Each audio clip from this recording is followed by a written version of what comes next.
Sejam todos muito bem-vindos a mais uma batalha. Hoje, na antecâmara do jogo no Estádio da Luz, do qual ainda não vamos falar neste episódio, vamos guardar isso para a próxima quinta-feira, vamos ainda retirar algumas conclusões e alertar para algumas coincidências sobre a última jornada e, com base nisso, vamos projetar aquilo que nós esperamos que venham a ser estas últimas 5 jornadas. Na última jornada manteve-se tudo na mesma. Tudo igual na frente, o Benfica continua com um ponto de vantagem sobre o Futebol Clube do Porto, quer Futebol Clube do Porto, quer Benfica venceram. O Futebol Clube do Porto com uma vitória tranquila sobre o Desportivo das Aves, uma vitória inquestionável e que até podia ter números diferentes. Num Estádio do Dragão muito bem composto, ao contrário daquilo que muitos desejavam, os golos, quer de Alex Telles, quer de Otávio, marcaram a diferença para nos darem a tranquilidade que alguns nos queriam retirar. Mas sobre este jogo, porque não vamos estar aqui a falar muito sobre isso, sobre este jogo, algumas conclusões e algumas curiosidades. Para começar, chegamos desta vez à conclusão que o banco do Estádio do Dragão é muito mais desconfortável do que o banco do Estádio da Luz. Esta é a única conclusão que podemos chegar depois de Vieira e Zé Luís do banco do Desportivo das Aves terem passado tanto tempo de pé no Estádio do Dragão, ao contrário do tempo que passaram no Estádio da Luz, em que perante um resultado muito mais equilibrado, pois o Desportivo das Aves perdeu 2-0, mas o primeiro golo só surge nos últimos 20 ou 25 minutos. Ao contrário do jogo no Estádio do Dragão, onde aos 11 minutos já o Futebol Clube do Porto vencia por 2-0, ainda assim, estes dois senhores, Vieira e Zé Luís, passaram muito tempo de pé, muito tempo a reclamar. Não sei se se estavam a sentir alguma ausência de vermelho dentro do relvado, visto que o Desportivo das Aves não jogou com o seu equipamento habitual, mas a verdade é que, pelos vistos, o banco do Estádio do Dragão é muito desconfortável. Outra das curiosidades é também o facto de ter sido anunciada a compra do Desportivo das Aves do autocarro do Benfica. O vermelhão, pelos vistos, foi comprado pelo Desportivo das Aves. Falta é saber quando é que esse negócio aconteceu. Falta é saber em que data é que o Desportivo das Aves comprou o vermelhão ao Benfica. Eu deixo aqui uma dúvida no ar e deixo aqui também uma ideia. E que tal se investigassem as faturas que foram emitidas entre Desportivo das Aves e Benfica na semana depois do Benfica Desportivo das Aves? Por que não analisarem isso?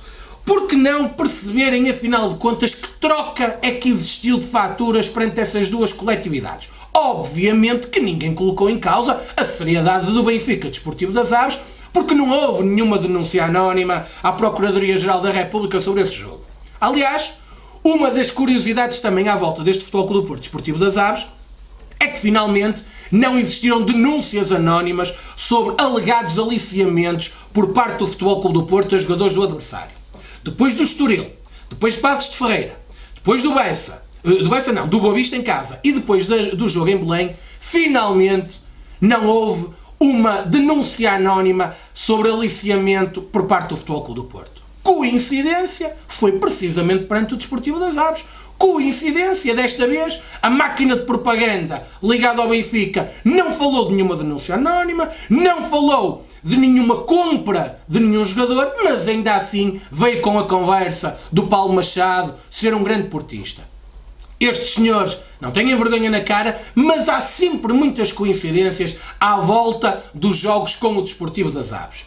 Continuamos atentos. Aquilo que dissemos aqui no episódio 33, depois do Desportivo das Aves Futebol Clube do Porto, 33 não, 31, desculpem, depois daquilo que dissemos aqui no episódio 31, à volta do Aves Futebol Clube do Porto, continuamos muito atentos, muito alertas e não vamos deixar cair determinados temas, nem vamos deixar cair aquilo que se passa à volta de determinadas personalidades. Ao mesmo tempo, decorreu no sábado anterior, portanto no dia anterior, o Vitória de Setúbal Benfica com mais uma vitória à Benfica. Mais uma vitória à Benfica, porque foi uma vitória alcançada de forma muito similar àquilo que havia sido alcançado em casa frente ao Braga, em casa frente ao Portimonense, na Vila das Aves precisamente frente ao Desportivo Local, e os empates que conseguiu, quer em Vila do Conde, quer no Estádio do Dragão. Portanto, esta vitória foi uma vitória à Benfica. Foi uma vitória ao Benfica, onde aparentemente o adversário teve problemas, ou existiram jogadores do adversário com problemas estomacais, com problemas nasais, enfim, se calhar dificuldades respiratórias. João Amaral, um dos principais jogadores da Vitória de Setúbal, um dos jogadores mais utilizados pelos estadinos, eis não quando não apareceu ao jogo, não jogou e ainda ninguém percebeu muito bem o que é que aconteceu à volta de João Amaral. Como é óbvio, a comunicação social de Cócoras de Lisboa.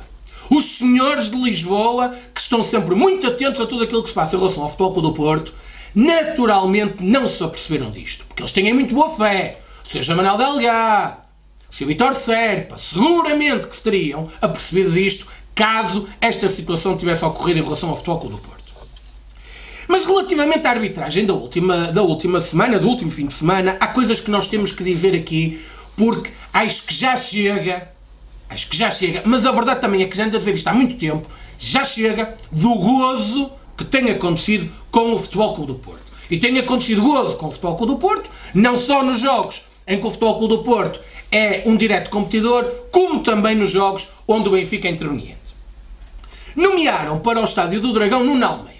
E Nuno Almeida, nesta nomeação verdadeiramente provocatória para com o Futebol Clube do Porto, não teve a oportunidade de mostrar o cartão amarelo a Filipe, nem teve muito por onde fugir ao penalti do tamanho da Torre dos Clérigos por falta sobre Ricardo. Agora, achei muito curioso que depois tivessem existido algumas virgens ofendidas a virem defender Nuno Almeida. Afinal ele até fez uma boa arbitragem. Mas amigos, mas somos todos burros. Nunca ninguém disse que Nuno Almeida não era um árbitro com alguma qualidade. O problema não está nos árbitros que não têm qualidade. Os que não têm qualidade, os que são incompetentes, erram para os dois lados, porque são fracos. O problema está naqueles que sabem o que fazem. O problema da arbitragem está naqueles árbitros que têm alguma qualidade. Está nos árbitros que, sabendo aquilo que estão a fazer, o fazem conscientemente. Porque eu afirmo aqui, há árbitros que tomam decisões conscientemente. Porque é aquilo que vamos dizer já relativamente ao jogo do Vitória de Setúbal frente ao Benfica. Mas vejam bem uma coisa. Mas há alguma dúvida que Hugo Miguel, que estava sentado no VAR, Hugo Miguel, que foi vídeo-árbitro do Futebol Clube do Porto Benfica, será que o Hugo Miguel não viu o corte de Luizão com o braço? No Estádio do Dragão? Será que o Hugo Miguel, sentado na cidade do futebol no jogo Vitória de Setúbal Benfica, não viu o penalti sobre André Pereira aos 63 minutos? Não viu que Ruben Dias deu uma cotovelada na cara do adversário? Será que o Hugo Miguel não entendeu que Luís Godinho devia no mínimo ir ver as imagens sobre o lance final que dá a vitória ao Benfica? Provavelmente Luís Godinho iria manter a sua decisão. Não tenho grandes dúvidas, porque nós sabemos como é que os corações batem. O meu bate de azul, o meu bate às cores, azul e branco. Depois há os corações que batem com outras cores. Agora, fazer a nomeação de Luís Godinho e Hugo Miguel para este jogo, mais uma vez, é um gozo. É um gozo. É um gozo do Conselho de Arbitragem, é o gozo do Sr. Fontelas. É bom que a gente não se esqueça de uma coisa fundamental. Este escândalo protagonizado por estes dois senhores não é de hoje. Hugo Miguel já foi 2 vezes árbitro de jogos do Benfica este ano. E o Sr. Hugo Miguel, entre outras coisas, foi apitar o Rio Ave Benfica à 4ª jornada e assinalou uma grande penalidade para o Benfica chegar ao empate ridícula. O Sr. Hugo Miguel, que já foi 3 vezes vídeo-árbitro do Benfica este ano, entre outras coisas, como eu disse há pouco, foi vídeo-árbitro do Futebol Clube do Porto Benfica, no Estádio do Dragão, em que toda a gente cai em cima de Jorge Sousa, e com razão, mas a verdade é que todos omitem o nome de Hugo Miguel, que é uma coisa que eu acho extraordinária. Em relação ao Sr. Luís Godinho, é um case study. Luís Godinho é um case study. Para além de ser um dos internacionais probeta, para além de ter sido protagonista daquele famoso atropelo a Danilo, que resultou na expulsão do nosso jogador, o senhor Luís Godinho, este ano, já apitou 3 vezes o Benfica e já foi 3 vezes vídeo-árbitro, conseguindo proezas assinaláveis. Por exemplo, a vídeo-árbitro exerceu essa função em 2 jogos seguidos. 17ª e 18ª jornada. É extraordinário como é que se consegue nomear a mesma pessoa para 2 jornadas seguidas.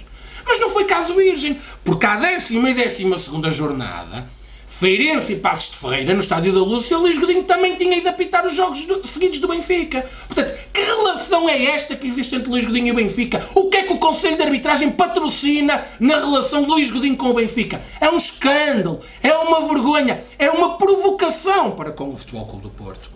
E de facto o escândalo é de tal ordem que até os analistas de arbitragem, que escartelhados muitas vezes gostam de puxar à colação, dizem que Fedja e Jardel deviam ter visto o cartão amarelo e dessa forma não jogariam frente ao Futebol Clube do Porto. É indiscutível que Ruben Dias dá uma cotovelada na cara de um jogador de Vitória de Setúbal. Devia ter sido expulso.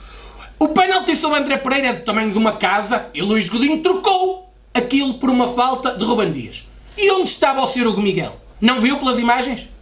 Estava no VAR, em vez de estar no VAR. Portanto, isto foi mais uma vergonha. E estas vergonhas é que nos levam a projetar as últimas 5 jornadas. É que este fim de semana, para além destas nomeações verdadeiramente vergonhosas e provocatórias, tivemos também o pedido de respeito por parte de Alex Telles. Eu diria que o respeito não se pede a 5 jornadas do fim.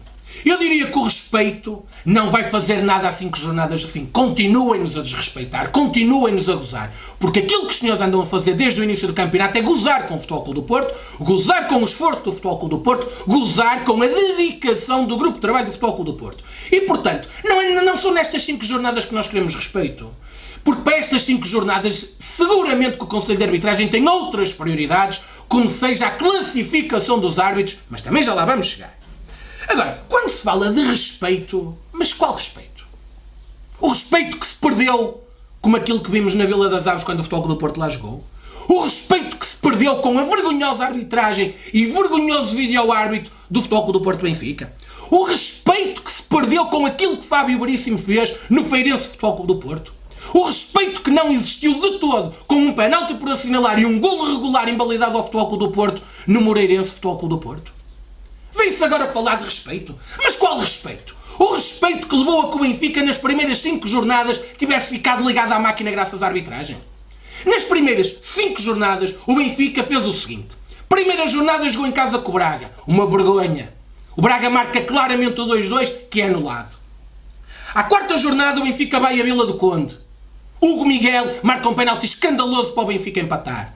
À 5ª jornada, o Benfica joga em casa frente ao Portimonense. Está a perder por uma bola a 0 e Gonçalo Martins, um menino querido de Vila Real, expulsa um jogador do Portimonense e marca penalti para o Benfica empatar. O Benfica chega ao 2-1 e depois o vídeo-árbitro anula o 2-2 do Portimonense. Isto só nas primeiras 5 jornadas. Meus caros amigos, e sabem o que é que há de comum entre a primeira, 4ª e 5ª jornada do Benfica? O vídeo-árbitro. Fábio Veríssimo foi vídeo-árbitro destes 3 jogos. Nas primeiras 5 jornadas, Fábio Veríssimo foi vídeo-árbitro de 3 jogos do Benfica, os 3 que eu acabei de referir. É aqui que queremos falar de respeito. Mas qual respeito? Mas qual respeito? Mas andamos a brincar com isto? Mas isto é uma brincadeira. Os senhores andam a gozar connosco e nós temos que bater palmas. E depois, quando alguém diz que isto, se não vai a bem, vai a mal, vêm os puritanos. Os puritanos de Lisboa. Os puritanos que patrocinam claques que assassinam adeptos adversários, dizem que isto é um incitamento ao ódio. Incitamento ao ódio? Por um clube que já desejou a morte de Jorge Nuno Pinto da Costa. Mas qual incitamento ao ódio? Mas qual incitamento à violência? Um clube cujo seu oficial de ligação aos adeptos escreveu um e-mail a dizer que era preciso reduzir condições de segurança no pavilhão para que os árbitros sentissem a pressão. É este clube que vem falar de incitamento ao ódio. Mas qual é incitamento ao ódio? Eles é que incitam ao ódio. Eles é que com estas vergonhas, com estes escândalos, com estas provocações, incitam de facto ao ódio dos adeptos do Futebol Clube do Porto. Isso sim, isto é uma vergonha. E eles continuam a não ter vergonha na cara. E portanto, quando se fala de respeito, mas estamos a falar de que respeito? Oh, meus amigos, desculpem lá. Um respeito de um Conselho de Arbitragem que marcou uma reunião com os clubes em Fátima no dia em que o Futebol Clube do Porto joga em Moreira de Cónegos. É este o respeito? Mas qual respeito da APAF que encobre os erros escandalosos dos árbitros que prejudicam o Futebol Clube do Porto e nada faz para que esses erros sejam corrigidos? E nada faz para que existam ações de formação? E nada faz para que os lances não se repitam? É isto que estamos a falar de respeito? Mas qual respeito? O respeito de um Conselho de Arbitragem que nomeou para VAR, nunca nomeou para VAR os 2 melhores árbitros nacionais para jogos do Benfica.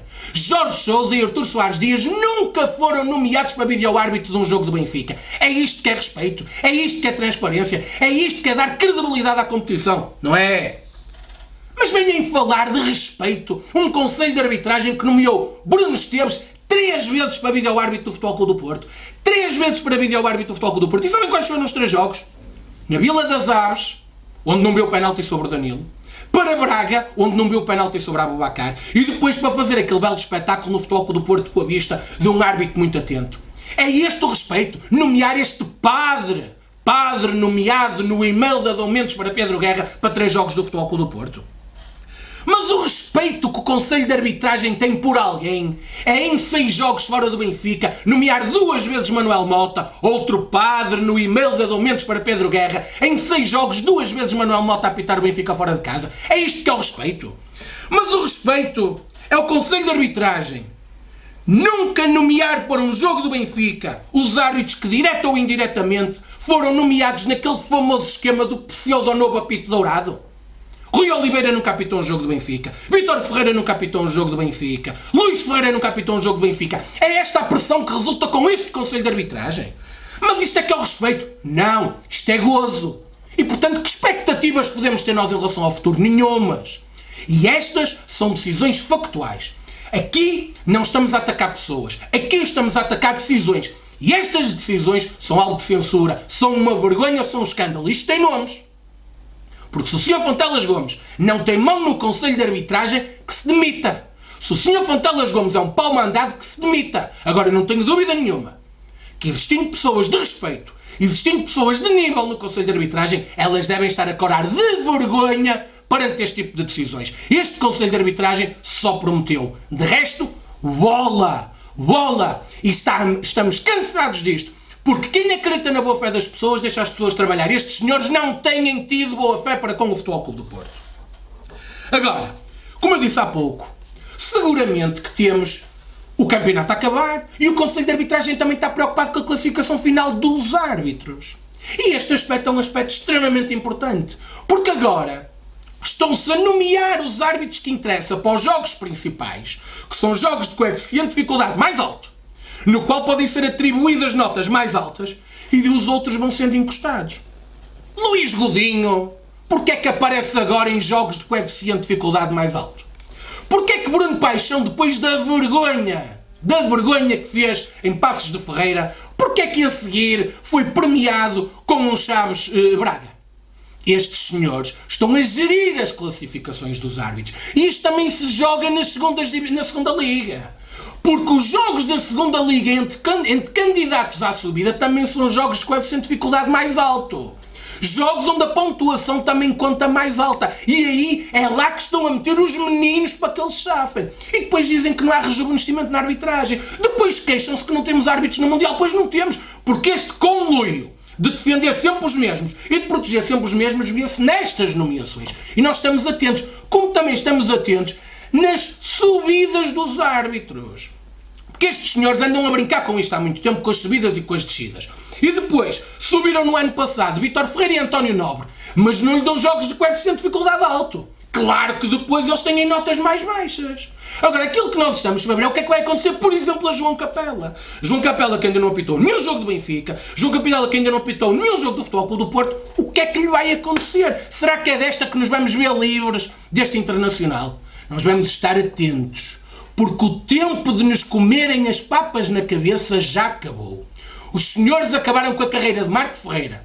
Os senhores não acabaram com outras carreiras porque não conseguiram. Mas nós vamos estar atentos a estas classificações dos árbitros e a estas nomeações para a fase final do campeonato para ajudar os meninos queridos a safarem-se. Por alguma razão, alguns ainda estão na garagem para saírem de lá para aquilo que seja preciso. E nós vamos estar atentos, muito atentos, e vamos denunciar. Não nos vamos calar perante isto. Repito, não nos vamos calar. Não nos vamos calar, não nos vão calar. Meus caros, é desta forma que teremos mais uma batalha. Mais uma batalha onde não nos vamos cansar de denunciar as poucas vergonhas do futebol português. Não queremos saber aquilo que os outros dizem. Não queremos saber aquilo que os outros pensam. Aqui no Batalha vamos continuar a falar a verdade sobre aqueles que gozam o Futebol Clube do Porto. Um abraço e viva o Futebol Clube do Porto.